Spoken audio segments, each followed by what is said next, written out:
Yo, what's up, Mason? Yo, what's up, Adam? How you doing? I'm good, man. It's good to see you. It's good to see you too. I feel like it's been a while, but it's not been a while because it's only been a week since It's last only time we been a saw week. each other. Yeah, I know. We've done like a lot of like weird out of order recording, so we're back sort of on schedule.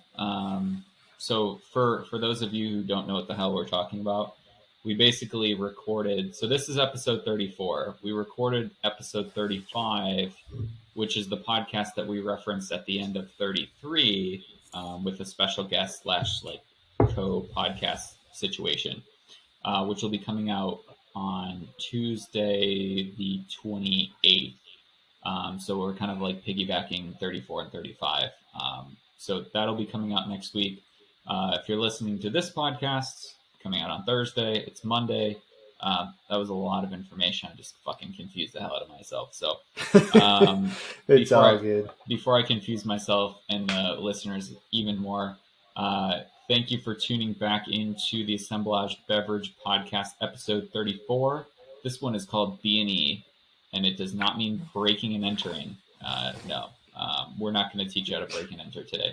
Maybe next podcast, but it is beverage and events. So we're going to be talking about all things beverage and a lot of statistics that go along with what people are drinking at certain events, which is really fascinating. And Mason did a ton of research, and by research, he scoured the interwebs for all these statistics. So, Mason, you want to kind of jump into all things B&E?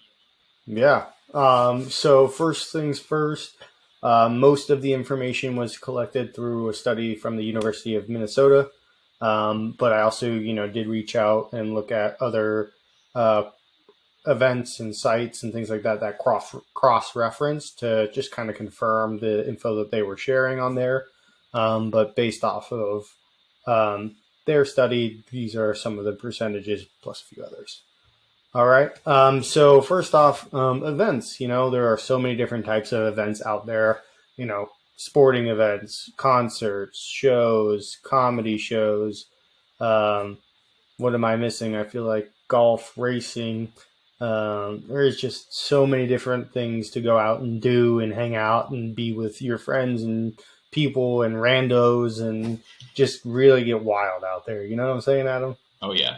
Oh, I know what you're saying. I love to get weird with some fucking randos at sporting events and raves and shit. If you know Uh, me, that's yeah. what I'm about, Mace. Yeah. Oh, it's so good. So just kicking right off and going right into statistics 101, let's talk about pregame, or otherwise known as tailgating. Just really cool kind of facts is about 18% of the goers to these events are the ones that are going to be tailgating, pre-gaming, all of that jazz. What does that mean? That means if 1,000 people go, 180 are tailgating before even going into the game. That's I think that's low in, I, in my I in, in my opinion, because like okay, so I wonder if tailgating means just like in the parking lot at the sporting event, or if you were to say like tailgate at a bar near the sporting event and then walk to that. Like I don't. Maybe that's not tailgating. Maybe tailgating means like you got your trunk popped. You got your little George Foreman grill. You've got like a cooler full of beer. Maybe yeah, that's. And in that case, I would probably like figure 18% is fine. But I feel like I've been tailgating a handful of times, but like I'm always drinking before whatever I'm doing, whether it's in the parking lot or at a restaurant beforehand. So I'm a little bit surprised, but at that 18%. But again, it could be they're actually thinking about like legitimate tailgating out in the parking lot. yeah. I am not 100% sure, to be honest, on where if they're pulling from everything or just the specific out front with the cooler beverage beer, open trunks all beforehand, hanging out. Um, But like those are really fun events, I must say. Those pre games, they're really Yeah, cool, and I think the best ones are pre-concerts, honestly, for me. And where they have normally like the vendor setups as well, where they're like selling shirts and jewelry and fun knickknacks and whatnot. Yeah. Yeah. And I'm like, also, like, I mean, how many events do you actually tailgate though? Right? I don't know. There. I think major sports like football, baseball, soccer. Yeah. Uh, what Yeah. am I Like, I missing? don't think you like tailgate like a golf. Basketball. Yeah. I don't think you tailgate basketball either. Cause I guess you also have to think about like seasons too, right? Like during Right. basketball season, it's like kind of, I mean, it starts in what, October, and it goes through June. So you've got some warm weather, but like I feel like when I think of tailgating, I think of like baseball, I think of football, I think of um, I don't really, Soccer. yeah, I don't go to soccer matches, but Same. like I don't know if you tailgate like a tennis match. I mean, maybe, Pre-gaming but hard. yeah, I don't know. I feel like you definitely can't pregame and then play tennis though. Says you. Yeah. I mean, Hmm. you can there I guess there's very few sports where like the athletes could actually pregame and then perform. Like golf, definitely. I feel like you almost need to pregame like around a uh, golf. Um, but I don't know. yeah. So let's talk about some other events that there are where we'll talk about like the main drink of choice. So like concerts specifically being focused on beer. Like any concert you go to, first thing I think of is I'm going to grab whatever my local brewery is. And here in North Carolina, has probably been Wicked Weed almost every time at every concert I've been to. Yeah, and like if I'm going to a concert, like I'm picking beer too. It's the most cost. Well, it's probably not the most cost effective, but like Most liquid. yeah, and it's the most liquid, and I think of it as usually the cheapest or the least expensive versus like a mixed drink. Um, and I also like a lot of concerts. I go to a lot of rap concerts, so a lot of like the people bartending at these rap concerts, like they're not mixologists, right? Like they're just like their version of a margarita is like fucking sour mix and tequila. Like they're not making craft cocktails. So if I'm gonna pay, Unshaken. and unshaken too, like just tequila, like way too much tequila and then like way too sour mix. So it's just like really like hard to drink. And it's hard to fuck up a beer. It's kind of my same rule of thumb. Like if I'm going to like a dive bar, like I'm always gonna get a beer and a shot, or maybe just a beer, because like it's really hard to fuck up a beer and a shot. Whereas a cocktail, you know, a You little never bit know. more can go wrong. So like I'm always picking a beer, and honestly, it's like Mason goes local, and I go like, you got PBR, or you got Modelo, or you got like just whatever's like your domestic, kind of like less expensive option. Because again, I'm balling on a Saving budget, money. so yeah, Yeah, exactly. I Because feel that. yeah, because I'm also like there to drink a good amount. So yeah, Modelo there. Um, and so I would rather drink like, and a lot of the times too, when I go to concerts now, like I drive after, right? Yeah, So it's easier you for got to me to be say sober. have like two beers rather than having two cocktails. Especially now that I'm getting older and I have to drive, and living here in Atlanta, like I live like 45 minutes from the city, so it's like kind of a trek. So I really don't have to like drink cocktails and then drive home, because it's not good. Yeah, yeah, totally understand that. But, some events I think definitely push you towards more cocktail driven.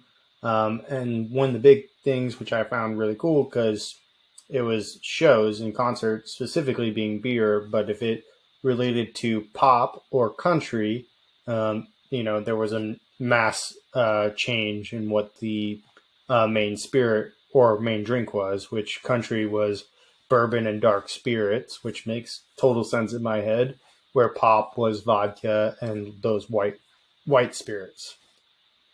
Yeah, I think it makes a lot of sense because you like, I don't listen to country music. It's my least favorite genre of music. But you like, whenever I think of country music, it's like cold beer, a bottle of Tennessee honey whiskey or some shit like that. So, they don't really talk about like, I'm going to drink my vodka soda, and it's not really like that. Right. So I think a lot of people, it's hard to generalize, like, I'm not generalizing, but it's safe to say like a lot of the people that listen to country music are probably influenced by what they listen to, right? Because it's kind of 100%. what they listen to when they're driving to work or hanging out with friends. So they probably gravitate towards more stuff. And then I think of like pop music, like, you're probably like dancing a little bit more, or you kind of want something that's a little bit more refreshing, light, with a light spirit, maybe like tequila soda, vodka soda, things like that. So it Yeah. makes sense. It kind of correlates with probably like the audience too. So, Yeah. and then kind of the next thing that you pulled, because comedy shows, like I love going to comedy shows. Me and Liv actually went to a couple comedy shows when we were on vacation back in January, and like they're just so much fun. They are. And Laugh your lungs out. yeah, and we went to Second City in Chicago, which Second City is like known for producing like some of the best comedians. Like a lot of people, like a lot of famous people on SNL went through Second City, so it's a really great comedy club. And kind of an interesting thing, which I didn't really think about. Basically, 40% or an average of 40% of the revenue from comedy shows comes from beverage sales, which is pretty interesting. Yeah. And maybe it's just because of the low like ticket price. Because a lot of like comedy shows, unless you're going to see someone like I don't know, Steve Carell. Not that he probably does comedy shows anymore, but like if you were to see like a big name comedian, yeah, those tickets might be more expensive. But if you're going to like a comedy club, which I feel like is a lot of comedians go to, that at Yeah. least that I watch, they're at like small comedy clubs. So their tickets are probably not that expensive. And then you tack on, say, 2 or 3 drinks, there's 40% right there. So, Yeah. Well, I'm especially with thinking. these. Sorry. No, go ahead. I'm thinking. Like $20 for the ticket, probably $20 for 2 drinks, 10 a drink. Yeah. That's right there, and then you probably buy like a CD or an album or some snacks of some sort or something like that that kind of contradicts that price, and there's your percentages, which I think is fair for that, and also really pushes the like need for beverage at these events, Yeah. because without it, that's a huge chunk of sales right there. Yeah.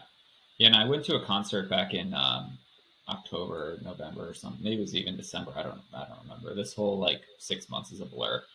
But it was a pretty small concert. Like I think there was only 75. It was a really small venue, but there's only like 75 people at the show, right? So, and I know what That I is paid for small. it's really small. And like the tickets were really inexpensive. It was like a small rapper. Not many people have heard of them, but um, I was like, man, they probably lost money doing this show, right? And but then I was like, okay, everyone's drinking, people are buying merch, things like that. So it's like it all kind of evens out. But that concert was sweet because it was like I was like front row the whole time. And like when Yeah, you go see like these big name like people, you're way back there. you're paying astronomical prices, and you have to pull out your binoculars to look at these people, right? Yeah, So it's kind of nice enjoying music from like not mainstream people, or like same thing with comedy shows, or maybe like instead of going to a sporting event, which we're going to kind of jump into next, like instead of going to like your major league teams, go to a minor league game, or those go are to always so like fun. even college games can be a lot of fun. Like there's definitely stuff out there that are less expensive, but just equally as fun, as long as you care more about the game rather than like, or kind of like comedy as a whole, as opposed to like, I want to see this comedian, or I want to see like this sports team. Like sometimes it's fun to just go to a golf tournament, even if it's like an amateur golf tournament. Like it's Yeah, still fun to like watch people play golf, especially if they're better than you, because you still are like impressed, right? Because we're right. both we're both pretty like bad. Bad golf. Yeah, I was gonna say piss poor golfers. So Uh, like really anyone that's in a tournament is gonna be better than us. So like sometimes it's just better to save some money on the sporting event or the comedy show or the concert on the ticket itself and spend more money on booze. right. And, just being there, especially if it was like the two of us going to a Yeah, game, right? I know it's going to be a blast, right? yeah, We're going to have a great time no matter we drink this much or this much or this much or this much or this much. Who yeah. knows what happens. Yeah, because then Yeah. you can shoot the shit with whoever you're with. You can like hang out, meet people. Catch up, make Yeah, new friends. yeah, yeah. Crazy. So kind of Speaking of that, yeah, making new friends and kind of jumping into like the sports sector of events because that's such a big, professional sports and just sports in general are like such a big thing in the United States. Kind of an interesting stat about sporting events, and I definitely will say that we're both part of this statistic in the correct side of things. So if you're under 35 years old, which we both are, you're 8 times more likely to leave the game drunk, which is a fucking fact. yeah, I It, can tell you for a 79% fact for myself that I'm probably going to leave well intoxicated from an event. yeah, yeah.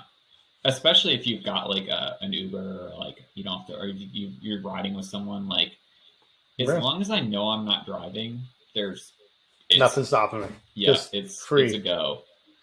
Just drink, drink, drink. Yeah. My If I'm wife doesn't drink very much, so like I have that bonus almost always. yeah, yeah, mine too. Yeah, it's kind of like it's nice because it's a built-in DD, right? Right? As long as you like still, you don't take advantage of it, right? Like, I mean, although I feel like we're both kind of in the same boat, like where we really don't go out and do a lot of like concerts or a lot of sporting events because we both just work so much. So it's more of like a special occasion rather than just like a lifestyle. Yeah. I So definitely on special occasions like to go a little harder than I should and yeah, regret it a little bit the yeah, next day. But yeah, yeah. Especially like, I mean, now that we're again, not that we're old, but I feel like it's really sad, like the recovery time, right? Even if you just have a couple drinks, the recovery time is just brutal. it And is. you're fine because you actually drink water, but like I don't. Like I'm a one beverage at a time kind of guy where I just like I Habits, can't. y'all. Like I'm drinking mine right now. Like I don't even have water anywhere near me. I don't So either this time. it's just like I'm bad. I had this and it's gone. I need another one, but I can't get up, so I'm yeah, suffering. yeah, I know. And I've got like this much red wine left. So and then I mean I've got liquor over there, but again you're gonna have to like see my behind if you like go over there.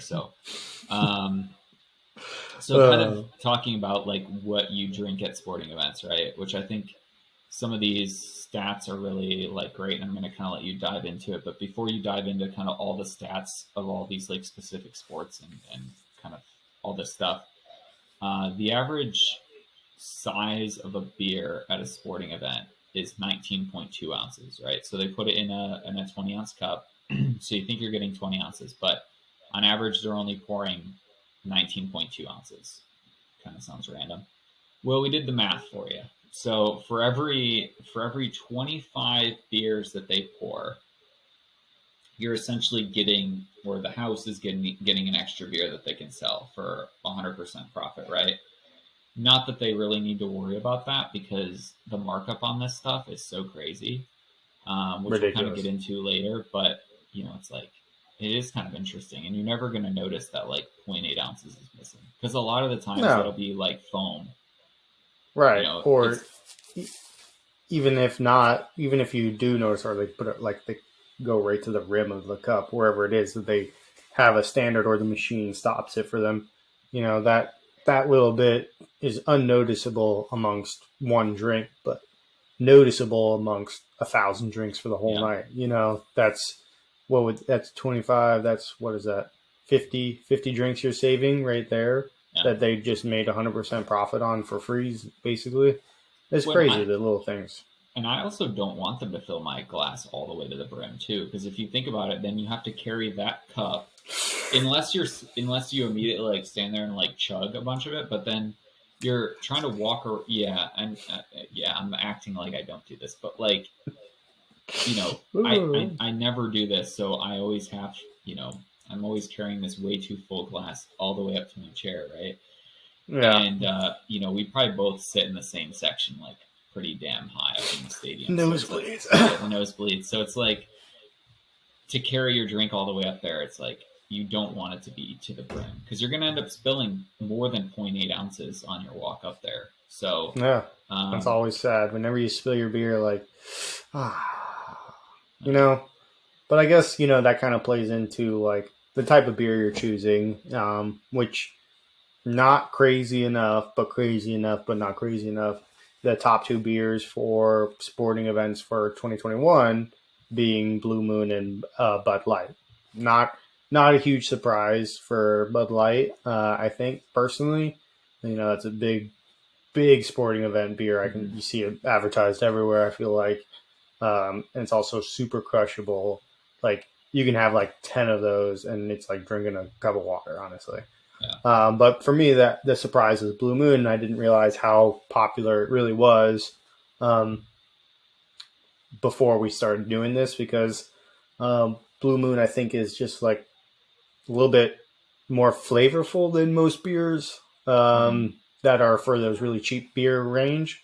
And I think when you have more flavor, it kind of scares people away more often than not. And that's why I always like to get my own local beers. I still almost always get Wicked Weed any event I'm here in North Carolina because it is the best here. But yeah, and I feel like Blue Moon, Blue Moon, I remember it being popular like a long time ago, but I really don't see anything about Blue Moon. So it's kind of interesting. Like, I don't know if I also don't watch TV or, I don't really care for Blue Moon all that much. So maybe I just ignore the fact that it's there. But I feel like that's a shocker to me. Like, I would think that like Miller Lite or Coors Light or one of those other kind of light beers would kind of be like up there with Bud Light. And not Blue Moon, but that's interesting. It's good to know. Definitely. I think another thing that kind of really contributes to that is almost at every sporting event, the limited options, it's also very necessary, I think, to really streamline the product and streamline the people from just, we don't want, there's 100 options. Well, let me try that one and that one and that one. And then I'll choose that one over there. Like when you're at a small bar, that is so, I don't know how you feel like, after your second taster, that's it. You got to commit to something, whether you like it or not.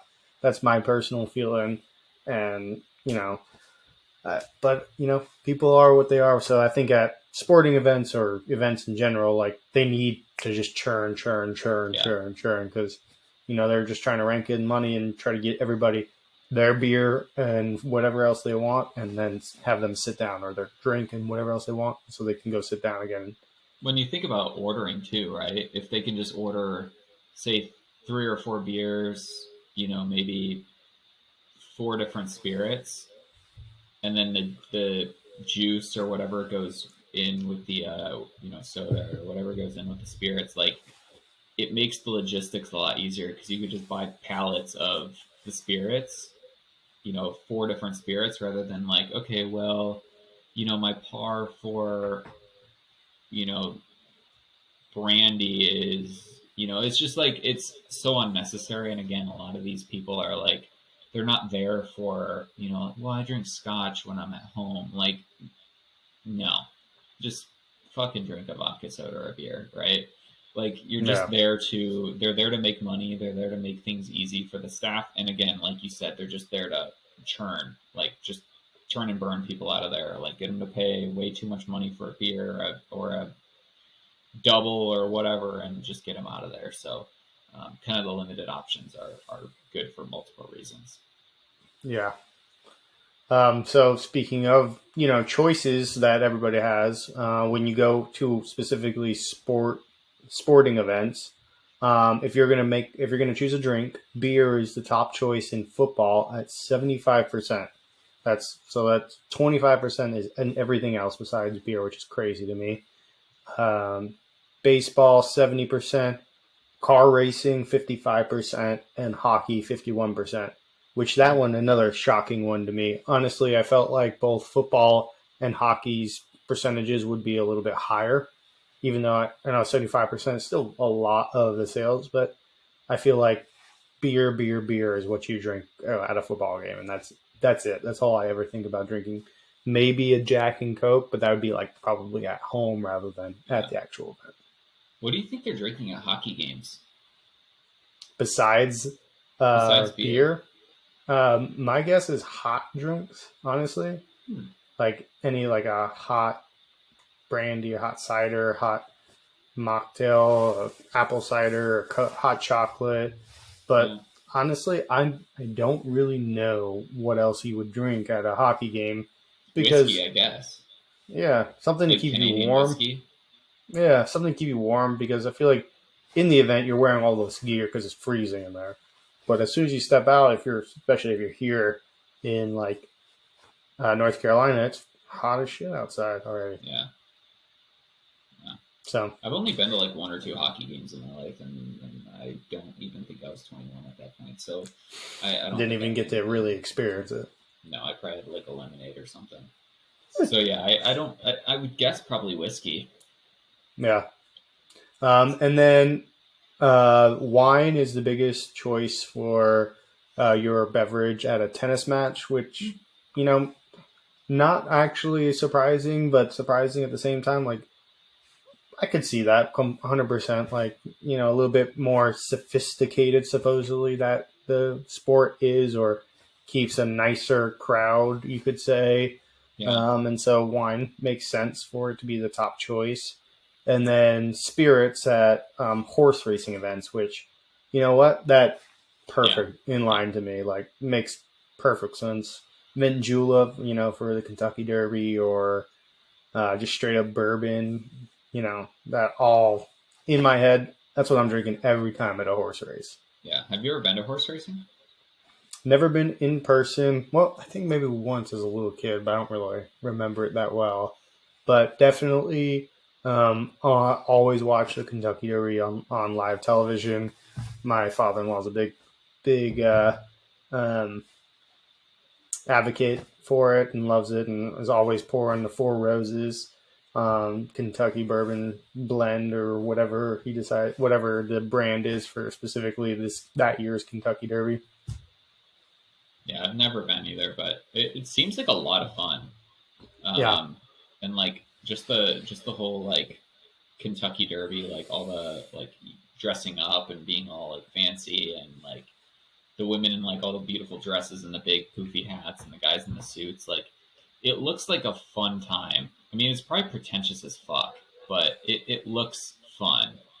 yeah. Um, were you able to find anything on golf, like what people drink on the golf course, like as far as spectators? I don't remember seeing golf, but I bet you Probably beer. it's probably beer. Yeah, It's either beer or it's spirits, and probably a white spirit. Through my yeah, guess. like a vodka soda or tequila soda or something like Yeah, that. Yeah. something very light and refreshing. Yeah, and you know, we kind of touched on like the money side of it too, like how nah, yeah, I mean it's definitely way more expensive to drink at, no matter what you're at, right? Whether it's a sporting event, a comedy show, a concert, like it's always you're paying a premium, right? Because you're there.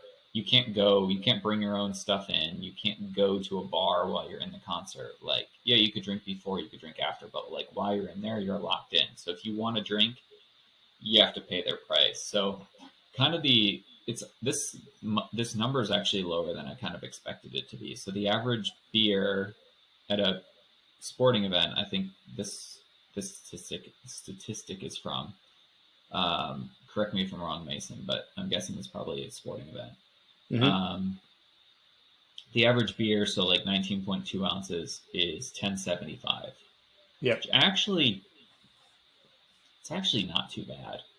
I mean, I it's think expensive, but I kind of expected it to be a little bit more, just because I've been to, and that's probably like the average light beer. like Bud Light, Blue Moon, things like that. Like if you go Yeah, more local, more craft, def- like you're gonna definitely more like expensive. yeah. So like I think about like when I go to Cubs games because it's probably the team I've gone to the most games in Chicago. Like you can get a Bud Light for I think it's probably like 11.50 or something like that. But then you can get Goose Island, which is a local Chicago brewery, and that's like $16. Yeah, So I hate Bud Light, but I'm always hitting the Bud Light tap on Cubs games because it's just like, you know, if you drink, say, even 4 beers at a game, which it's always more. If you're saving $5 per beer, that's an extra couple beers that beer. you're drinking for free, right? Yeah, So, and again, like I'm trying to booze at games, and when I start drinking like heavier beers, because a lot of times they'll do like Goose Island IPA, like you start drinking IPAs in the hot summer sun that are more sluggish. You're expensive. like, oh, Yeah, yeah. You get full and you get tired and you get like, I'm just ready to go home and take a nap. Whereas the light beers, it's just like water. So, yeah, which when you compare it to the average cost of like say a 16-ounce beer, because it's a normal like pint in a restaurant, it's $5. So it's a little less beer, but you're also paying, damn near half the price. So it's just kind of an interesting thing, which I think $5 for a beer in a restaurant's pretty normal, depending on what restaurant you're at. But I would say that's a pretty fair price for a beer, depending on what you're drinking. So it's kind of again, you're paying that higher premium no matter what event you're at. And then obviously if you go to like a minor league game or maybe a smaller comedy club, those drink prices are going to come down because they think you're going to a lesser sports event. And nothing wrong with it. It's just it's not major league, right? They have probably less overhead. They're just a lot of those people are just there for a fucking fun ass time, so they kind of want to like incentivize going to those minor league games. right. It's like, They'd well, rather if you, sell you 3 drinks for the price of two rather than 1 drink for the price of one, one. yeah, No. yeah. So you want to go over the kind of this statistic is not surprising that Mason's going to go over, but it's kind of a fun like side by side. So Mason, Yeah. you want to go I'm over this? gonna I'm gonna go over. I'm gonna rapid fire them off, and then we can kind of pick and choose the ones we kind of think that are more interesting to talk about. But people who drink, the percentage of people that will drink, or the amount of people that go and or see this event either on TV or in person. This is the percentage that will drink at the event versus watching it on television. Actually, excuse me, TV, then in person. So football, 84% of the people who are watching it on TV are drinking, and 83% that are going to the game in person are drinking. Boxing, 80% TV, 81% in person. Hockey, 78% TV, 79% in person. Basketball, 78% versus 80% in person. Baseball, 77 versus 81 in person. Car racing, 76 versus 81 in person. Horse racing, 75 versus 80 in person. Soccer, 74% versus 76% in person. Beach volleyball, 73% versus 76 in person. Golf, 71% versus 76 in person. Tennis, 67% on TV versus 75% in person. And I think those are kind of like very drastic and crazy numbers. Specifically, I don't know how you feel, but like going strictly to basketball or to horse racing and tennis, the amount of people who drink watching it on TV rather than in person is just a crazy jump. I feel like 67% of people. That means 2 out of 3 people are going to be drinking watching it in or on television versus basically 3 out of 4 people in person are drinking, which is, I think a huge jump just watching it. Yeah, and I think a lot of that too, like I think of, tennis, I think of, I'm just thinking about, majors that or not majors. What are they? Are they called majors in tennis? The professionals. Yeah, like the main, like, because if you win all of them, you win a Grand Slam, right? Like, they're called majors, right? I'm not making that up. I, 'Cause that's I how it don't. gets I'm not involved too. 100% sure. I think it's major. So if you think about, I think a lot of professional tennis matches are overseas, right? You have stuff in Europe, you have stuff in Australia, you have stuff, a lot of that stuff is overseas. So when we in America are watching those tennis matches, it might be early morning for us. And over there, it's afternoon, it's nighttime. So people are drinking at the events. Whereas we're waking up, we're not going to start boozing for a tennis tournament on TV at 8 o'clock in the morning. Most of us are not. Whereas you have, like, say, baseball, which is still a pretty drastic jump. Like, basketball, like hockey are pretty much the same, 78 and 79%. Same with boxing, 80 and 81. Football is actually more people drink watching football on TV than they do watching it in person. So I think a lot of those are, I think a lot of those events are kind of all at nighttime. So it's like, or they're on Saturday or something. So it's like most people are off work. So it's kind of in that realm of like, okay, I'm going to sit on the couch and like watch, a football game, or I'm going to watch a boxing match or MMA or whatever it may be. And it's kind of in those drinking hours. Right. So it's not quite as, say, frowned upon as like waking up at 7 o'clock in the morning and like cracking open a beer and watching a tennis match.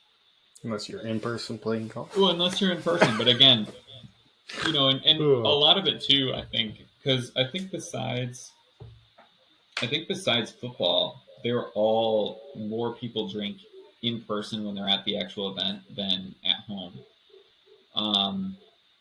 Which is kind of surprising for football too. It is surprising. You probably got to think about, like, I'm sure the Super Bowl has a big effect on that, right? Or like these playoff games, because there's like only so many people that can actually go to the game, and then you've got everyone else throwing parties and stuff like that. That's a great thought right there. Maybe the Super Bowl kind of like skews it, right?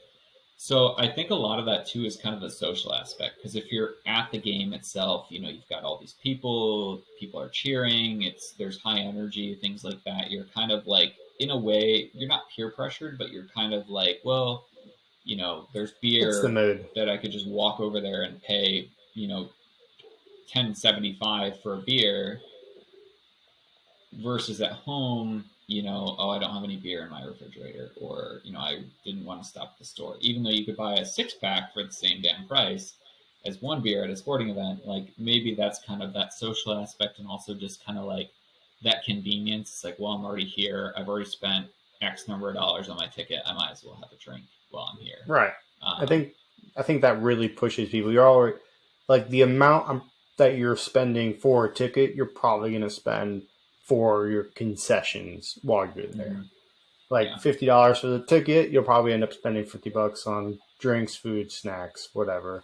Yeah. At least, if not more. But like, even if it's like $10 below, because like, I don't know, most sporting events I'm paying like $80 for, the ticket. I think for just like the nosebleeds, which is really annoying. Yeah. And then I guess spending. I think I spend $50 to $100, but that's with my wife as well.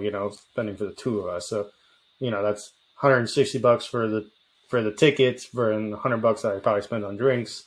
That sounds about right. Yeah. I think it's crazy, but that vibrance, that the people around you gets you excited. I really think that all adds to you wanting to drink more. Yeah, and again, like for the two of us, we don't really do all all that often, right? So it's like a special occasion. We both, and again, I hate to, like, I don't want to speak for you, but I think we both agree that, like, we'd both rather spend money on an experience rather than like a physical thing, right? Like, I'd rather spend money to go to dinner with my fiance or with friends, or I'd rather spend money on a concert or a show or a sporting event, because no one can take that memory away from you, right? So like, and it's something you can talk about in the office, like, hey, I was at the Wicked on Broadway, or I was at the Falcons game, or whatever it may be. And rather than like, oh, I just bought myself a new wallet, right? Like, no one gives a fuck about your wallet, but Right. you have like, oh, where were you sitting? How were your seats? How was the game? Who It's won? who won exactly, and then you can kind of like look back, like, oh, remember when we went to, that yeah, you've got pictures, you've got like that memory of whatever you've done that you can hold Pictures with you here and forever. pictures here. Yeah, exactly. Rather than like, I just bought this new iPhone. Like, okay, that's great, but so what, right? In 2 years, there's going to be a new one that you're going to buy Want again the next and one. spend Yeah. X number of money. So, it's, I think that we would both rather spend money on an experience rather than like a physical item. Um, don't get Totally. me wrong, I like buying physical items too, but like, like, you need physical items to survive. But again, like, I would rather have something like, and that's kind of the same reason why I spend so much money on wine, right? Because I treat wine as an experience, because You open it again, normally for an mm-hmm, event, like exactly, dinner exactly, or time with the wife or the mm-hmm, fiance, or friends are over, something like that. yeah, I think those things are kind of special, and mm-hmm, those, like you said, nothing you can ever take away from my memories. So, you know, I can have as many of those as I want, but if I have all the things in the world, who's going to see them all, right? yeah. Yeah, and I think too, like, we probably both have more time to, have an experience at home with a bottle of wine or a spirit, or we both work a lot, and like having time or the time off to go do go to a sporting event, because a lot of these events too, like, you've got to commute to it, you've got to park, you've got to walk, you've got to wait in line, you've got to and then you've got to drive home. The event itself lasts X number of hours, so it's like, not often do we have, say, 6 hours to go and do an event. This, So like, for yeah, me, I'd rather spend $100 on a cool bottle of wine. Not, I wouldn't rather, but like, it's easier to spend and have an experience at home, right? Like, oh, I had this great bottle of wine.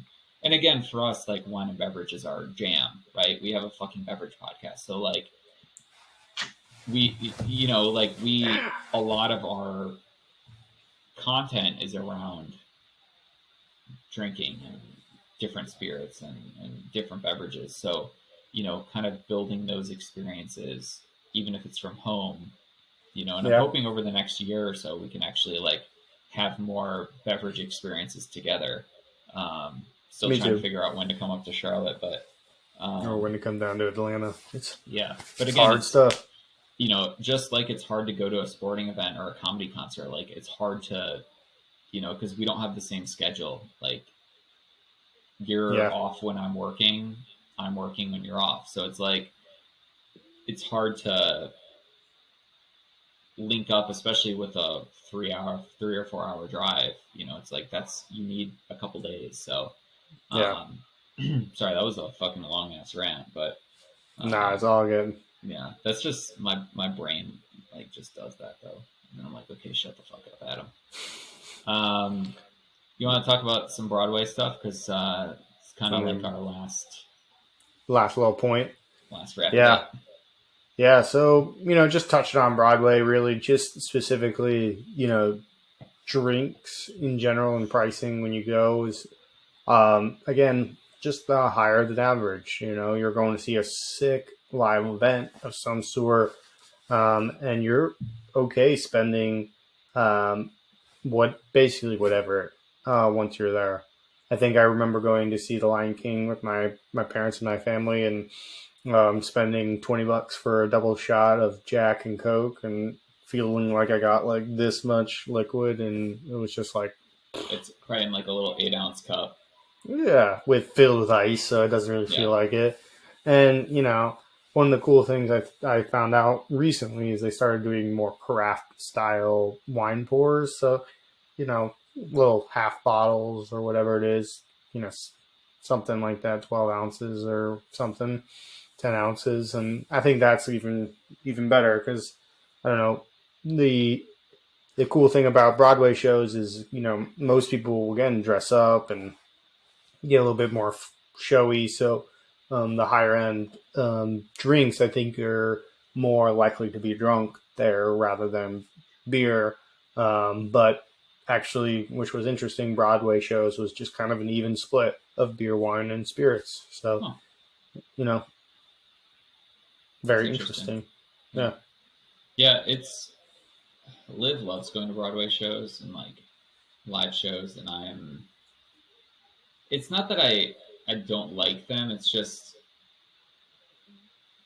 I don't know, it's just not my jam, right? So she's been wanting to go to some, and like Atlanta's got some cool theaters and stuff, and we went to kind of it was like a poetry show last year, and it was cool. Like, again, it wasn't my cup of tea per se, but like I can appreciate it, and it's the same way with Broadway shows. Like, could I ever do that? Hell no.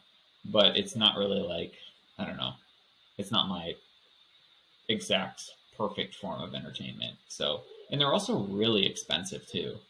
Yeah, like that is one of the unfortunate and rightfully things. So, right? You've got like all these live actors, and you've got the band, and you've got the production crew. Like, it's a very expensive thing to put on, but it's they deserve it for sure. They deserve every penny. It's just, I wish it was less expensive. Yeah, for your and average they consumer, could still get paid. Yeah, for your average consumer, it's like, spending $200-$300 on a ticket for anything. Broadway sporting event, like, that's way out of my budget, right? And it's like, if I'm going to spend that, like, me personally, I'd rather go to a sporting event of some sort. But that's just kind of actually, I'd rather just spend it on wine and stay home and drink it with friends, because I'm becoming more and more of like a at home body. Just like, yeah, I just want to stay home and chill. Well, if you're out so often working, that's kind of how it feels. I know. I'm sure you probably feel the same way. I still like to go out and be social, but I just spend all my day with like a bunch of people. So I really don't want to like go and be with like 10 or 15,000 people. Yeah. It's like, it's relaxing, but it's really not. Because again, it's not just the event, it's all of the logistics of getting there and getting home and all that kind of stuff, beating traffic, all that stuff. So it's like, so much to consider. Yeah, the event is a lot of fun, but like the surrounding stuff is less than fun. So, especially if it's like a 40-minute drive. Yeah, and that's how it is for us to get down to Atlanta. It's like 40 minutes on a good day. And then, you're going down at rush hour, things like that. And like, sometimes it'll take 45 minutes to get from one side of Atlanta to the other side of Atlanta. It's like, I just drove 3 miles and it took me 45 minutes. It's like just so ridiculous. But yeah, it's crazy. Mace, you want to kind of close this out? Because I know we both don't have anything else to drink, and fucking thirsty, parched. I feel you. So question of the day, everybody. What is your favorite event to go to? Whether it's sporting or concert, whatever it is, and what specifically is that event? And then when you're there, what are you going to be drinking? Mm-hmm. Mason, what's your answer? My ideal event is a Grateful Dead show, and what I'm going to be drinking is beer and probably Wicked Weed, if not a lighter beer. Yeah, because you're going to see Grateful Dead. Is it this month or next month? 2 months. May. Oh, it's in May. Yeah, Charlotte event. Hell yeah. I'm so excited. It's going to be awesome. Yeah. What about you? I don't know.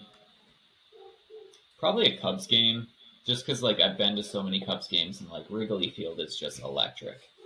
And last time I was there, it was last July, and I was really sick. I don't know what I had, but like I had no voice, so like my voice was like so like faint and like squeaky, and I just like we got on like a super early flight, and like I drank way too much, and I just remember like looking at my brother, I'm like, I'm out of gas. Like that's how I was talking. I was like, it was almost like a whisper, and it, like just things like that. I was just like, oh, I fucking love that shit. So probably a Cubs game, or like honestly, like I love going to wine shows too. I know it's like not really like a normal event, but like I love going to like a trade show for wine, or just any sort of like food and beverage show. Like Yeah. the NRA show in Chicago, not National Rifle Association, but the National Restaurant Association. They've got a big show in Chicago every year, and like it's so much fun. Like just all the vendors and drinks and food, and it's just like it's awesome. But it's kind of like it's kind of a nerdy event. So, but Yeah. that's kind of my go to. So, but yeah, this is a good podcast. Lots of stats. Yeah. A little Um, B&E, a little little, breaking and entering. Oh, wait. yeah, Into the event. Sorry. yeah. We're just going. Beverage and events. Yeah. We're paying for the event, and then we're drinking some beverages. So, yeah, we're not breaking and entering. We're not crashing any parties. So, I just one last thing that I kind of want our listeners to think about is make sure you fucking smash that subscribe button, like the podcast, share it with a friend, share it with your family, because we appreciate all the love, all the likes, all the everything that you guys do. It keeps us motivated. I was talking to Mason before this, and I was like, today was one of those days. I'm like, man, I'm just like not feeling it, and just thinking about keep pushing ourselves, and Mason's so good at it because when I'm not feeling it, he's feeling it, and when he maybe isn't feeling it 100%, I'm feeling it. So like it's the great thing. This was Two. episode 34. Yeah, two is better than one, especially in podcasting. But Yeah. yeah, that could get weird. But yeah, it's been a long. It's Monday and it's been a long week already. But Well, this was episode 34, B&E, beverage and events. We've got, like I talked about at the beginning in my long-winded spiel that I confused myself in. This will be released on Thursday, and then we're actually going to have another podcast, so episode 35, which we've already recorded. That'll be released like 4 days after this podcast comes out. So you will get two Assemblage Beverage Podcasts in a matter of 4 days, and then we'll be back on our normal every other Thursday schedule. This makes up for the fact that we missed the podcast back in January February, something like that. So we're back on track. We're back to hitting our goal of 26 podcasts this year. So just make sure you smash the subscribe button, like, comment, all that good stuff. Answer our question of the day because it makes us happy. And Mason, you got anything else before I go pour myself another drink? Just our classic. Get out there and keep on blending, everybody. Keep on blending, baby. Yeah. Woo! Woo! Yeah, I think we should just never try to sync it again because that one time we got it so perfectly. If it happens, it happens. Yeah, that's if it. It happens, it happens. But if it doesn't, it doesn't. All right, peace. See ya.